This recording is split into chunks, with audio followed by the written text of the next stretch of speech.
Hello મિત્રો, તમારું બધાનું સ્વાગત છે નવા બ્લોગમાં. વાગી ગયા છે 6 ને ટાઈમ મળ્યો છે તો બ્લોગ ઉતારવાનું શરૂ કર્યું છે. આજ જવાનું છે માતાજીનો માંડવો છે બીલા, તો રાતે ત્યાં જવાનું છે. તો નિર્મળસિંહ બહાર વાટે ઊભા છે, તો હવે જઈએ ગામમાં અને આગળનો બ્લોગ આપણે ઉતારીએ. આપણો વિડીયો ગમે તો વિડીયોને લાઈક, શેર, કમેન્ટ અને ચેનલને સબસ્ક્રાઈબ કરવાનું ભૂલતા નહીં. નાઈ ધોઈને આવ્યા છીએ ભોળાનાથે દર્શન કરવા. આ છે અમારા ગામનું શિવાલય. તો લ્યો બતાવું તમને ભોળાનાથનું મંદિર.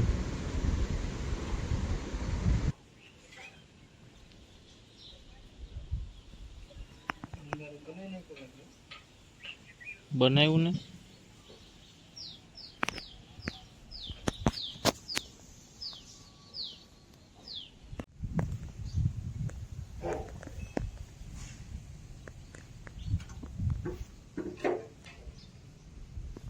આવ્યા હતા ભોળાનાથે દર્શન કરવા. નાઈ ધોઈને હવે ભૂખ લાગી છે તો જઈ નાસ્તો કરીએ થોડો ઘણો.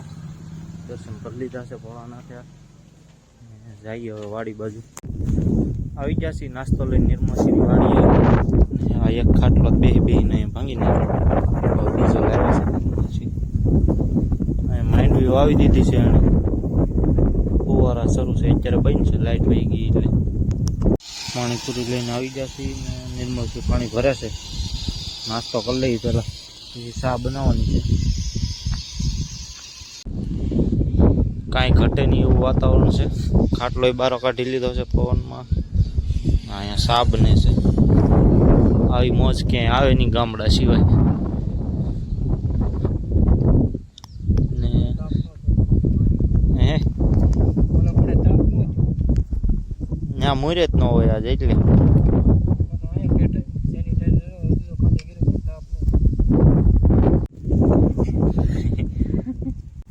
સાપ નહીં નાખી છે નિર્મળસિંહે. હવે સાપ પી લઈ. પવન આવે એટલે અહીંથી ઘેરે જવાનું મન ન થાય.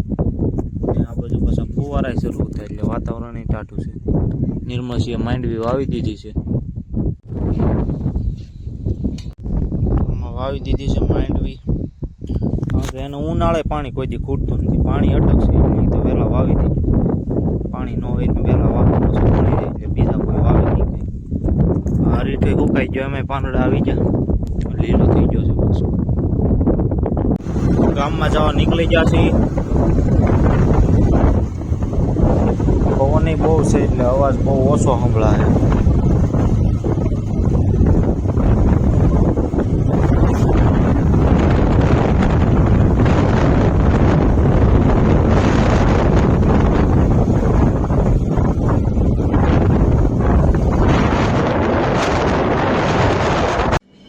ઉભા છે બળવંતજી પાસે. આજ ઘણા ટાઈમે આવ્યા છે. કેમ ભાગ્યા?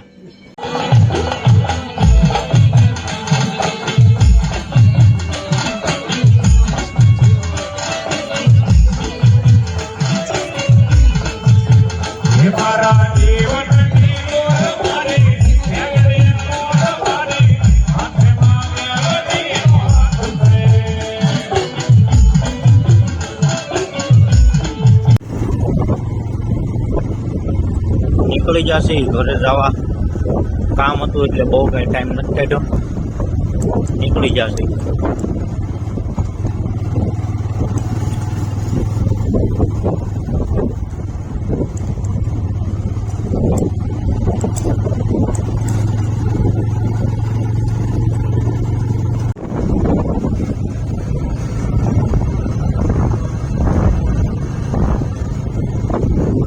બાર ને 4 થઈ. 004 બતાવે એમાં.